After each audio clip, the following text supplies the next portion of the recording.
روجه راله الله دې توفیق مونږ ټول ترا کی پروژه کې دو کار وکړي یو روجه کې کوشش وکړي چې غیبت نه کوي د چا پسې بد وي دویم چې وخت درته ملاويږي نو امام احمد ابن حنبل رحمت الله علیه خدای په خوب کې لیدل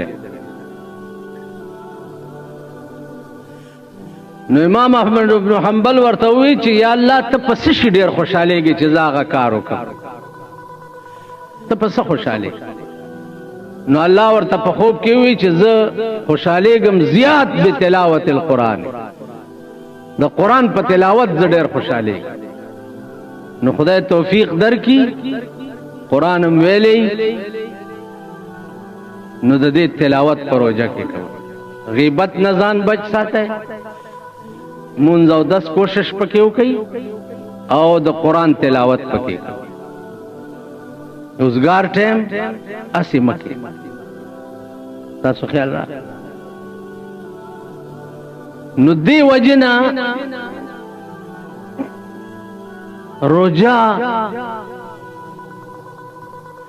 یو عبادت ته